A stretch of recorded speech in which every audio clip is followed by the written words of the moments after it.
If you look at the recently released HEC Dow-Jones private equity rankings, you see a list of the best performing private equity firms, and of course the question is what puts a firm on this ranking and then who is this year's winner.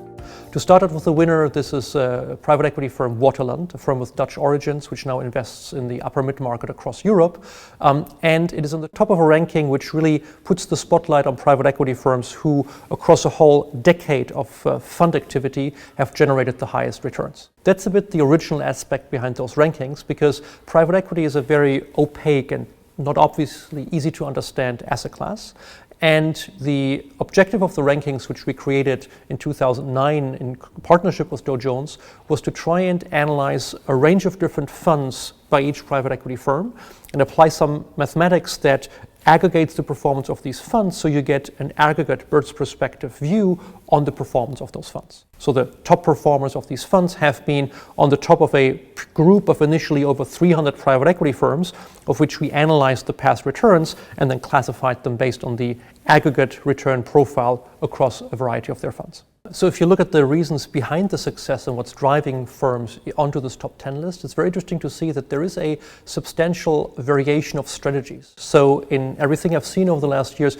it's not so much that there's one flavor of private equity that's just a better recipe for success than anything else, but you look at the top 10 and you have vastly different players. You have country specialists there, you have some people with a relatively broad global mandate, you have people who are in the kind of solid mid-market of private equity and some of the giants globally. You have players who do only equity while others do a combination in the same fund of equity and debt from control instruments. So there's clearly not one recipe for success, but on the top 10 you find firms who, within their chosen approach to private equity, within their strategy, are excellent in having found the right positioning and then executed that strategy. Clearly the industry has been growing substantially on a global basis. Again, it's very popular with investors, first and foremost because the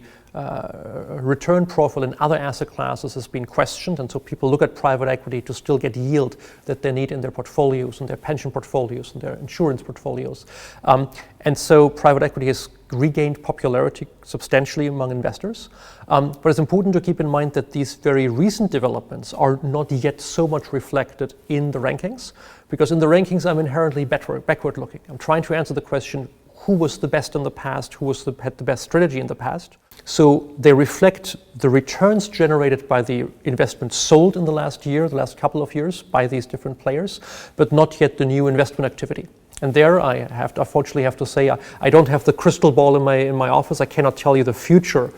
performance of those investments, but indeed the trend points to an ongoing increased attractiveness of private equity overall. So the Private Equity Observatory here at HEC has been in existence for 5 to 6 years, co-founded with my friend and colleague Cyril Chevrillon.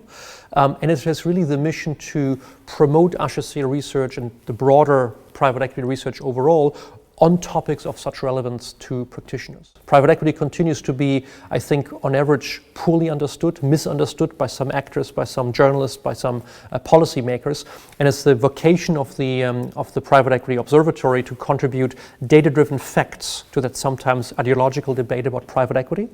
And the starting thought is to say that we don't only need to have academic research and the data that fuels it, we also have to have a round table of different actors that can inspire the research, make sense out of the research. And the observatory is unique in the sense that it brings more than a dozen players of private equity together from different perspectives. You have fund managers, you have investors per se, you have advisors, you have some of the bankers, you have some consultants to deals.